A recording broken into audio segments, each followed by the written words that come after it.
नमस्कार, आप देख रहे हैं प्राइम टीवी और मैं हूं आपके साथ नंदिनी यादव। वक्त हो गया है इस वक्त की बड़ी खबरों का। रुक कर लेते हैं खबर की ओर। प्रदेश सरकार आज सदन में वित्त वर्ष 2023-24 का पहला अनुपूरक बजट पेश करेगी, जहां बजट का मुख्य फोकस अयोध्या, औद्योगिक विकास, त्वरित आर्थिक विकास और किसान पर केंद्रित रह सकता है। और अनुपूरक बजट का आकार 42,000 करोड़ रुपए तक हो सकता है। बताया जा रहा है कि पिछले वित्त वर्ष का आखिरी अनुपूरक बजट 33,768 करोड़ रुपए था, जिसकी तुलना में इस साल अनुपूरक बजट करीब 8500 करोड़ रुपए ज्यादा हो सकता है। वहीं बजट का केंद्र बिंदु अयोध्या और तीर्थ विकास परिषद हो सकता है। 22 जनवरी को नव्य अयोध्या के भव्य मंदिर में प्राण प्रतिष्ठा समारोह को भव्य बनाने में किसी तरह की कोई कसर नहीं छोड़ी जाएगी। इसके अतिरिक्त राज्य राजधानी क्षेत्र को तरजीह देते हुए प्रावधान किए जा सकते हैं।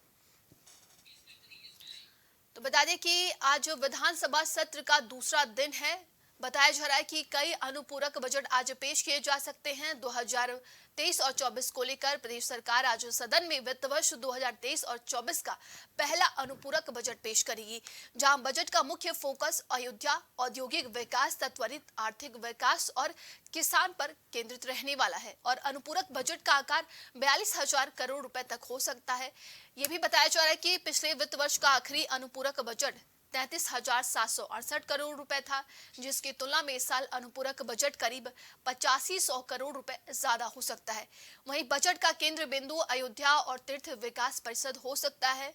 22 जनवरी को नव्य अयोध्या के भव्य मंदिर में प्राण प्रतिष्ठा समारोह को भव्य बनाने में किसी तरह की कोई कसर नहीं छोड़ी जाएगी, जिसको लेकर तमाम तैयारियां चल रही हैं।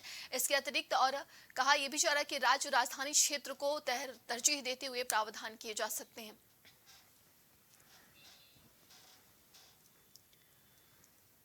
तो विधानसभा शीतकालीन सत्र का जो दूसरा दिन है, पहला अनुपूरक बजट पेश सरकार आज अपना करेगी। ज्यादा जानकारी के साथ संवाददाता रितेश जुड़ चुके हैं। रितेश, विधानसभा का शीतकालीन सत्र का जो दूसरा दिन है, अनुपूरक बजट पेश होने की बात कही जा रही है।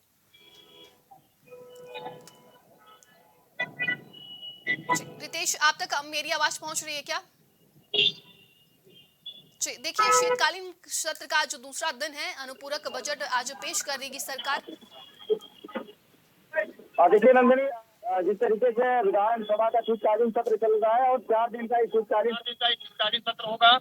आज दूसरा दिन है। ऐसे में मुख्यमंत्री योगी आदित्यनाथ की अगर बात की जाए तो आज जो है औद्योगिक गलियारों के सामना की प्रारंभिक राशि के बारे में और अयोध्या में किसान और औद्योगिक विकास पर ये केंद्रित रहेगा। पूरी तरीके से 60 किलोमीटर नए लिंक एक्सप्रेस वे में प्रावधान किया जाएगा।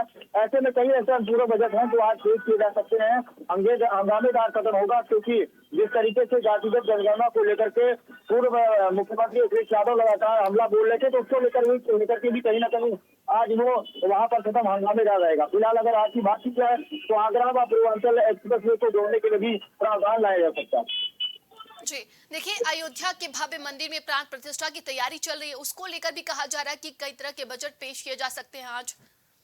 देखिए, अयोध्या के लिए पहले से सारे बजट पेश हो चुके हैं और अयोध्या में राम मंदिर का निर्माण भी पूरी तरीके से कार्य पूरा हो चुका है। जिस तरीके से 22 तारीख को प्रधानमंत्री नरेंद्र मोदी वहां पर पहुंचने वाले हैं और अयोध्या में रामलला के मंदिर की प्राण प्रतिष्ठा होने वाली है, उसको लेकर के जोर शोर से आज सदन में बात सकती है। तो ऐसे में आज जो पूरा मुद्दा तो केंद्रित होगा, उसके बारे में मैं आपको बताऊंगा कि वो नए मेडिकल कॉलेज के डॉक्टरों के विवेचन के लिए प्रावधान पर आज पूरे बजट आ सकता है। पावर कॉर्पोरेशन के लिए किसानों की सिंचाई का प्रावधान हो सकता है। मुफ्त बिजली के लिए बजट के प्रावधानों की संभावना। तो ऐसे में कई सारे बजट हैं। आज जब शीतकालीन सत्र बैठेगा, वहां पर सभी नेता और प्रतिपक्ष नेता बैठेंगे तो ये मामला सामने आएगा। जी, विपक्ष की तरफ से क्या कुछ तैयारी देखने को मिल रही है? कौन कौन से अहम मुद्दे और हो सकते हैं विपक्ष की तरफ से इस बार?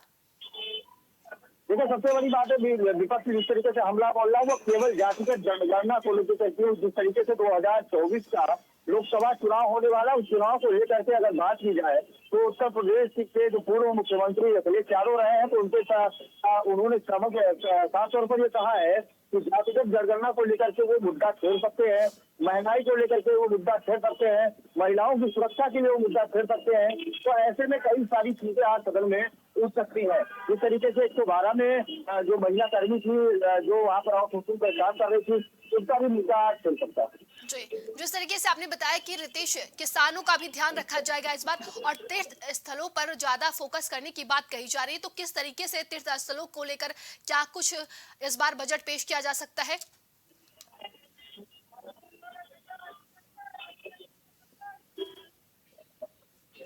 जी रितेश, आवाज पहुंच रही है क्या?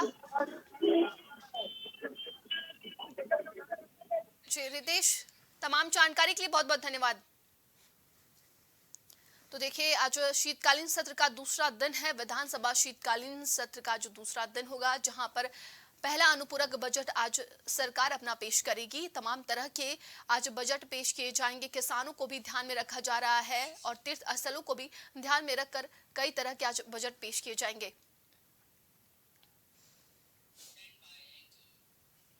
उत्तराखंड के उत्तरकाशी में सिलक्यारा सुरंग में 17 दिनों से मजदूर फंसे थे और टनल से मजदूरों को निकालने के लिए सुरंग के ऊपर से वर्टिकल ड्रिलिंग शुरू की गई थी, जिसके बाद मंगलवार को मजदूरों को चट्टानों को काटकर टनल में फंसे 41 मजदूरों को बाहर निकाल लिया गया, जहां सबसे पहले झारखंड के निवासी विजय होरो को बाहर निकाला गया। इस दौरान उत्तराखंड के सीएम पुष्कर सिंह धामी ने शॉल उड़ाकर मजदूरों का स्वागत किया।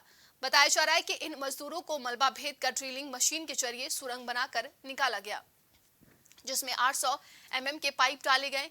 इन पाइपों को जरिए एक एक कर मजदूरों को बाहर निकाला गया, जिसके बाद इन मजदूरों को स्ट्रेचर पर लिटाकर रस्सी के जरिए बाहर खींचा गया। वहीं टनल से निकाले गए मजदूरों से पीएम ने बातचीत की है। तो 17 दिन बाद आखिरकार मजदूरों को बाहर निकाल लिया गया।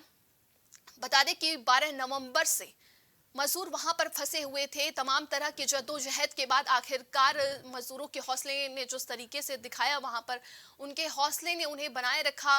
लगातार इसमें बड़ी सफलता मिली। दुनिया का सबसे बड़ा ये रेस्क्यू ऑपरेशन माना जा रहा था। वहीं सिलक्यारा टनल में लगातार 17 दिनों से जद्दोजहद जारी था। सुबह को आशा मिलती तो शाम हो जाते निराशा हाथ लग जाती, लेकिन बता दें कि 28 नवंबर को मजदूरों को बाहर निकाल लिया गया। 41 मजदूरों को सुरक्षित बाहर निकाला गया है।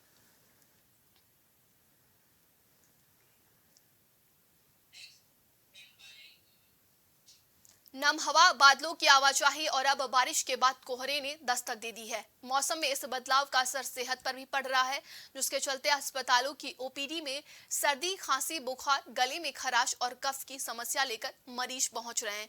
जहां जिला मंडलीय और शास्त्रीय अस्पताल के साथ ही स्वास्थ्य केंद्रों पर भी मरीजों की संख्या ज्यादा देखने को मिली। बताया जा रहा है कि दीपावली के बाद से अधिकतम और न्यूनतम तापमान में गिरावट का क्रम जारी है। ऐसे में जरा सी लापरवाही सेहत पर भारी पड़ रही है और डॉक्टरों ने बच्चों और बुजुर्गों को विशेष सावधानी बरतने की सलाह दी है। तो मौसम का मिजाज बदल रहा है लगातार। अब कहा जा रहा है कि ओपीडी में मरीज भी बढ़े। जिस तरीके से बारिश के बाद अब कोहरे ने दस्तक दे दी है, उधर वायु गुणवत्ता में खराबी देखी जा रही थी, अब कोहरे ने दस्तक दी है, तो मौसम में बीमारी का खतरा भी बढ़ रहा है। ओपीडी में मरीज भी बढ़ रहे हैं। इस तरीके से लगातार अब डॉक्टरों ने सावधानी बरतने की सलाह दी है। डॉक्टरों ने बच्चों और बुजुर्गों को विशेष सावधानी बरतने की सलाह दी है। ज्यादा जानकारी के साथ संवाददाता दीपक जुड़ चुके हैं। दीपक, देखिए लगातार मौसम का मिजाज अब बदल रहा है। कोहरे के साथ अब बारिश में दस्तक दे रही है। क्या कुछ डॉक्टर की तरफ से निर्देश दिए गए और कानपुर में कैसा मौसम अभी बना हुआ है? नहीं, बिल्कुल आपको बता दें, जैसे जैसे मौसम बदल रहा है वैसे जो बीमारियां भी लोगों को पकड़ रही हैं।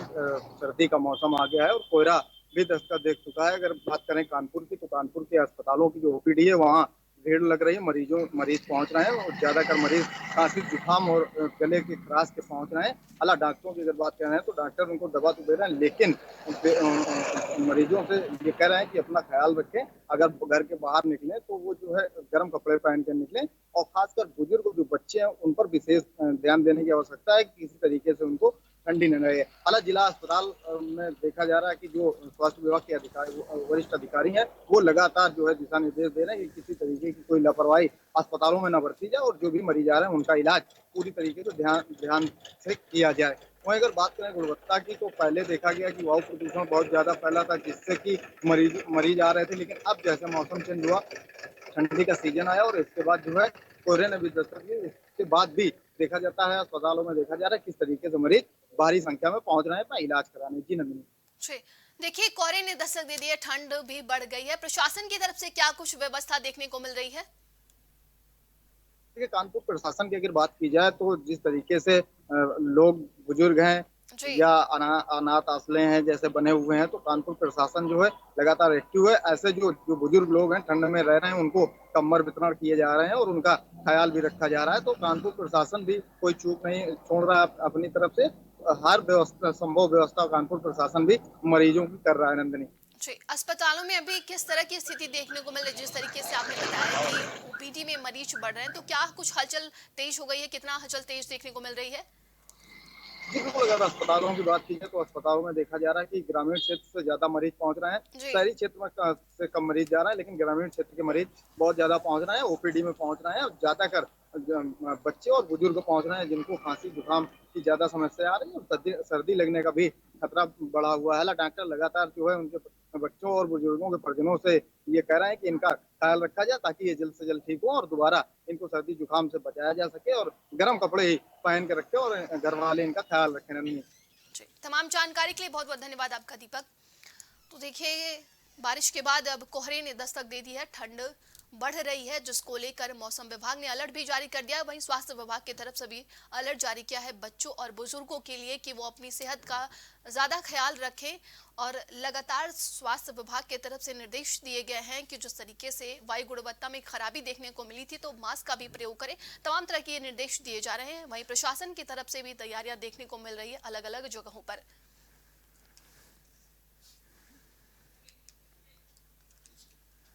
तो ठिठुरन बढ़ गई है, मौसम का मिजाज बदल गया है, मौसमी बीमारी का खतरा भी बढ़ चुका है। लगातार कहा जा रहा है कि ओपीडी में मरीजों की संख्या बढ़ रही है। दीपावली के बाद से अधिकतम और न्यूनतम तापमान में गिरावट का क्रम जो है जारी है। ऐसे में जरा सी लापरवाही सेहत पर भारी पड़ सकती है।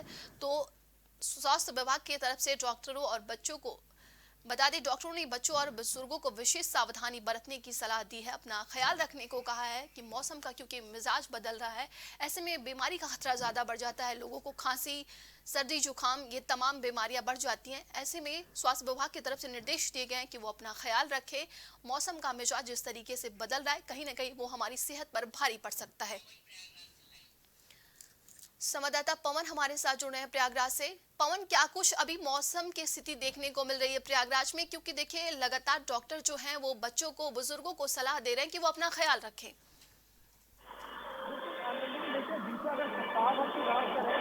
प्रयागराज सहित आसपास की जो जिले हैं वहाँ पर मौसम में करवट बदल ली है। हालांकि अगर हम ठंड की बात करें तो नवंबर का जो महीना है वो आखिरी दौर में है। ऐसे में अगर हम ठंड की बात करें तो ठंड जो है वो काफी देर से लौटी है। लेकिन जिस तरीके से लगातार मौसम ने करवट बदला है, अगर अगर हम समय की बात करें तो सुबह से लेकर करीब दोपहर तक पूरे आसमान में काले बादल छाए रहते हैं, धुंध जैसा दिखता है। मतलब कह लीजिए कि पूरा कोहरा जो है वो पूरे दिन तक अपना असर दिखाता है। ऐसे में जो ठंड है वो लगातार जो है वो सुबह और शाम काफी हद तक बढ़ गई है। अगर इसमें अगर हम लोगों की बात करें तो लोगों को ये जो ठंड है, बढ़ता बदलता मौसम है, ये कहीं ना कहीं परेशान कर रहा है। अगर हम अस्पतालों की बात करें या तस्वीरों की बात करें तो जिस तरीके से लगातार ओपीडी में जो मरीज है उनकी संख्या बढ़ रही है और लोग जो है कहीं ना कहीं बीमार हो रहे हैं। ऐसे में जब मौसम ने करवट बदली है तो कहीं ना कहीं ये देखा जा रहा है कि अगर लोग इसमें सावधानियां नहीं बरतेंगे, लोग एहतियात नहीं बरतेंगे, तो आने वाले दिनों में जिस तरीके से मौसम में करवट बदला है जो परेशानी है वो हो सकती है। क्योंकि मौसम विभाग ने मौसम को लेकर जो है अलर्ट जारी किया है कि आने वाले 1-2 दिनों में हल्की बारिश भी हो सकती है और मौसम जो है वो लगातार और ठंड हो सकता है। तो जिस तरीके से मौसम में करवट बदला है, लगातार मौसम जो है ठंड हो रहा है, कहीं न कहीं लोगों को परेशान करेगा। जी। नंदिनी। देखिए, स्वास्थ्य विभाग की तरफ से जिस तरीके से आपने बताया कि अलर्ट भी जारी कर दिया गया है, प्रशासन की तरफ से क्या कुछ तैयारी देखने को मिल रही है ठंड को लेकर? देखिए, अगर हम प्रशासन की बात करें तो जमीनी स्तर पर प्रशासन की जो तैयारियां हैं वो बिल्कुल जीरो नजर आ रही है। क्योंकि जिस तरीके से मौसम में करवट बदला है, ऐसे में ये देखा जाता था कि अगर हम अन्य पिछले कई वर्षों की बात करें, कई वर्षों पहले नवंबर महीने के आसपास जब ये नवंबर महीना खत्म होने को होता है उसी दौरान तमाम स्थानों पर जो अलाव की व्यवस्थाएं की जाती है, रैन बसेरे बनाए जाते हैं, लोगों को परेशानियों से बचाने के लिए एहतियातन अस्पतालों में जो है तमाम सुविधाएं बढ़ाई जाती है। लेकिन अगर मौजूदा समय की बात करें तो जिस तरीके से मौसम ने करवट बदला है, ऐसे में जो प्रशासन की तैयारियां है वो कहीं न कहीं जीरो नजर आ रही है।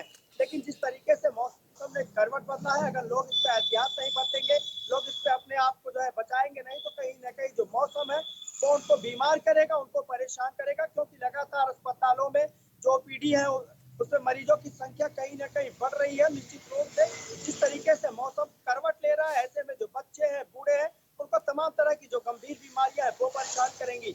हालांकि लोगों का एहतियातन इससे अपने आप को बचाव करना चाहिए। अगर सरकार की व्यवस्थाओं की बात करें या जिला प्रशासन की व्यवस्थाओं की बात करें, तो जिला प्रशासन आने वाले दिनों में इसकी तैयारियां करेगा। तमाम स्थानों पर रैन बसेरे बनाए जाते हैं, अलाव की व्यवस्थाएं की जाती है। लेकिन अगर मौजूदा समय की बात करें तो प्रयागराज के किसी भी स्थान पर रैन बसेरे की या अलाव की व्यवस्था वो नहीं की गई है, जो लोगों के लिए परेशानियों का एक बड़ा कारण भी बन सकता है। जी नंदिनी। पवन, अस्पताल में क्या कुछ तैयारियां देखने को मिले? क्योंकि जिस तरीके से सर्दी, खांसी, बुखार और जुकाम लोगों को पकड़ रहा है, तो अस्पतालों में क्या कुछ तैयारियां देखने को मिल रही है? जी बिल्कुल, देखिए आनंद जी, मैंने पहले बताया कि तैयारियों की बात करें तो जमीनी स्तर पर प्रयागराज कहीं न कहीं वो पीछे नजर आ रहा है। जी। क्योंकि हमने पहले बताया कि जो नवंबर का माह है वो मैं बोल चुका हूँ, नवंबर का माह बीतने को है। ऐसे में दिसंबर आ जाएगा। अगर हम पूरे सर्दियों की बात करें तो फरवरी के बाद से, या तो प्रयागराज की हम बात करें तो मकर जी पवन, संक्रांति के देखिए बाद से ही एक्यूआई जो लगातार बढ़ता जा रहा है, तो प्रयागराज में एक्यूआई क्या देखा जा रहा है, अभी कितना दर्ज किया जा रहा है? क्योंकि एक्यूआई के बढ़ने से हमारे स्वास्थ्य पर भी असर पड़ता है, तो अभी कैसी स्थिति बनी हुई है वहां की वायु गुणवत्ता की बात करें तो?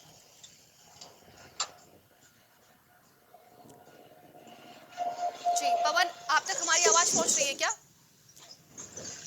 जी पवन, देखिए लगातार एक्यूआई भी बढ़ता जा रहा है। एक्यूआई में कभी गिरावट दर्ज की जा रही है तो कभी बढ़ोतरी हो रही है, लेकिन वायु गुणवत्ता भी प्रयागराज में क्या कुछ देखने को मिल रही है, कैसी स्थिति अभी देखने को मिल रही है? क्योंकि वो भी तो हमारे स्वास्थ्य पर असर डाल रहा है।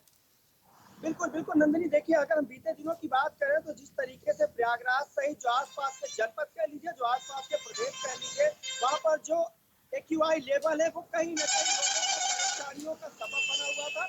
प्रयागराज की बात करें तो प्रयागराज में भी कई ऐसे स्थान है जहां पर वायु प्रदूषण जो है वो काफी मात्रा में पाया गया है। हालांकि अगर प्रयागराज की मौजूदा समय की बात करें तो वायु प्रदूषण के प्रकोप से कहीं न कहीं प्रयागराज काफी दूर पहुंचा है। लेकिन जिस तरीके से लगातार मौसम करवट बदल रहा है, ग्रामीण क्षेत्रों में लगातार पराली जलाने की जो तस्वीरें हैं जी वो सामने आ रही है और जिला प्रशासन द्वारा इस पर कार्रवाइयां नहीं की गई है। तो निश्चित रूप से आने वाले दिनों में जिस तरीके से मौसम करवट बदल रहा है, लगातार सुबह से लेकर दोपहर तक, दोपहर से शाम तक पूरा बना रहता है। ऐसे में आने वाले दिनों में जो ठंड है वो लोगों को परेशान करेगी, बच्चों को, बूढ़ों को कहीं न कहीं गंभीर बीमारियों से ग्रसित करेगी। तो निश्चित रूप से वायु प्रदूषण, बदलता मौसम और सरकार या जिला प्रशासन द्वारा व्यवस्था न की जाना, ये लोगों के लिए एक बड़ा परेशानियों का कारण बनेगा। जी, देखिए कोहरे के धुंध में सड़क दुर्घटनाएं ज्यादा बढ़ जाती है, अब कोहरा भी छाने लगा है, तो प्रशासन की तरफ से क्या इसको लेकर भी कुछ निर्देश दिए गए हैं क्या? बिल्कुल, देखिए नंदिनी, जिस तरीके से अगर हम पिछले कई वर्षों की बात करें तो लगातार जब सर्दियों का मौसम होता है, घना कोहरा छाया होता है, उस जी दौरान तमाम स्थानों पर सड़क दुर्घटनाएं की जो खबरें हैं वो सामने आती हैं। अगर हम प्रयागराज शहर की बात करें तो प्रयागराज शहर में तमाम ऐसे स्थान है जहाँ पर जिला प्रशासन द्वारा, यातायात विभाग द्वारा तमाम वो व्यवस्थाएं की जाती हैं। लेकिन अगर हम यही दूसरी तस्वीर ग्रामीण क्षेत्रों की देखें तो ग्रामीण क्षेत्रों में कहीं न कहीं लोगों को परेशानियों से दो चार होना पड़ता है। क्योंकि ग्रामीण क्षेत्रों में जितने भी नेशनल हाईवे पे स्ट्रीट लाइटें लगी है वो कहीं जलती है, कहीं नहीं जलती है, रात भर अंधेरा होता है।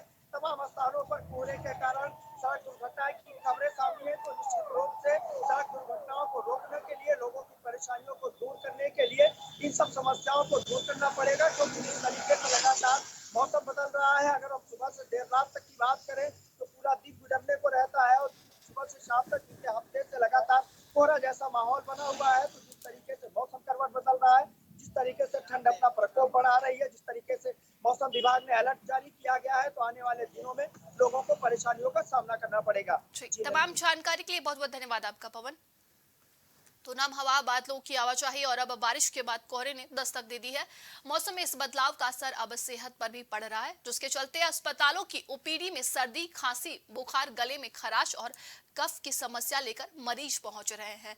बता दें कि जिला मंडलीय और शासकीय अस्पताल के साथ ही स्वास्थ्य केंद्रों पर भी मरीजों की संख्या ज्यादा देखने को मिली है। बताया जा रहा है कि दीपावली के बाद से अधिकतम और न्यूनतम तापमान में गिरावट का क्रम जारी है। ऐसे में जरा सी लापरवाही सेहत पर भारी पड़ बढ़ रही है और डॉक्टरों ने बच्चों और बुजुर्गों को विशेष सावधानी बरतने की सलाह दी है।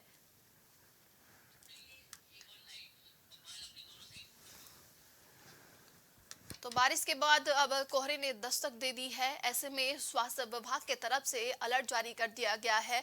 बच्चों के लिए, बुजुर्गों के लिए खांसी, गले में खराश और जुकाम और जो बुखार के मरीज हैं वो लगातार अब अस्पताल पहुंच रहे हैं। तो ऐसे में सावधानी बरतने की जरूरत है क्योंकि ये चीजें हमारे सेहत पर बहुत ही ज्यादा असर डाल रही हैं। तो ओपीडी में लगातार मरीजों की संख्या बढ़ी है, जिसको लेकर स्वास्थ्य विभाग ने अलर्ट भी जारी कर दिया है। वहीं कहा जा रहा है कि सावधानी के साथ साथ प्रशासन की तरफ से भी अभी कुछ ठंड को लेकर खासकर ज्यादा निर्देश नहीं दिए गए हैं, लेकिन फिर भी निर्देश दिए जा रहे हैं कि लोग अपना ख्याल रखें और ज्यादा ही धुंध बढ़ गई है, कोहरे की धुंध देखने को मिल रही है। तो ऐसे में गाड़ियों को धीमी चलाएं। तो मौसम बीमारी का खतरा बढ़ा रहा है, सावधानी बरतने की सलाह दी जा रही है। डॉक्टरों ने बच्चों और बुजुर्गों के लिए विशेष सलाह दी है कि वो अपना ख्याल रखें। लगातार हम देख रहे हैं दीपावली के बाद से अधिकतम और न्यूनतम तापमान गिरावट का क्रम जारी है। कभी तापमान बढ़ रहा है तो कभी घट रहा है, लेकिन ठंडक ने अपनी दस्तक दे चुकी है, ठंड बढ़ चुकी है। तो ऐसे में स्वास्थ्य विभाग की तरफ से भी अलर्ट जारी कर दिया गया, लेकिन प्रशासन की तरफ से भी कुछ खासा तैयारियां नहीं देखने को मिल रही हैं। वो रैन बसेरों के लिए जो रैन बसेरे रहते हैं, अलाव के लिए कुछ तैयारियां नहीं दिख रही हैं, लेकिन नम हवा, बादलों की आवाजाही और अब बारिश के बाद कोहरे ने दस्तक दे दी है। मौसम में इस बदलाव का असर सेहत पर भी पड़ रहा है, जिसके चलते अस्पतालों की ओपीडी में सर्दी, खांसी, बुखार, गले में खराश और कफ की समस्या लेकर मरीज अस्पताल पहुंच रहे हैं। गाजीपुर से संवाददाता पवन मिश्रा हमारे साथ जुड़ चुके हैं। पवन, क्या कुछ स्थिति अभी देखने को मिल रही, क्योंकि ठंड ने दस्तक दे दी है? बदल रहा है, सर्दी धीरे धीरे दस्तक दे रही है। ऐसे में कुछ लोग गर्मी फील कर रहे हैं तो कुछ लोग हल्के कपड़े पहन रहे हैं, लेकिन मौसम में ठंड होने के कारण अन्य बीमारियों का खतरा बढ़ गया है। डॉक्टरों का कहना है कि पिछले 3 दिनों में हो रही बारिश की वजह से जगह जगह जल भराव है। ऐसे में वाटर बोर्न डिसीज और मौसमी बीमारियों का खतरा बढ़ गया है। यदि लोग थोड़ी सी भी लापरवाही बरतेंगे तो तुरंत बीमारी की चपेट में आ सकते हैं। उन्हें सावधान रहने की जरूरत है।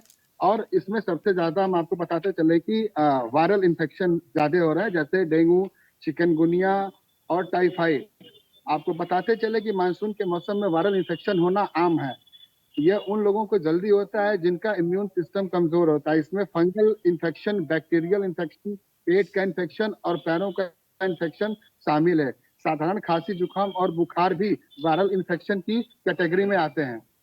जी, लेकिन जिस तरीके से आपने बताया कि वायरल इन्फेक्शन बढ़ रहे हैं, तो स्वास्थ्य विभाग की तरफ से क्या कुछ निर्देश दिए जा रहे हैं और क्या कुछ तैयारियां देखने को मिल रही है अस्पतालों में?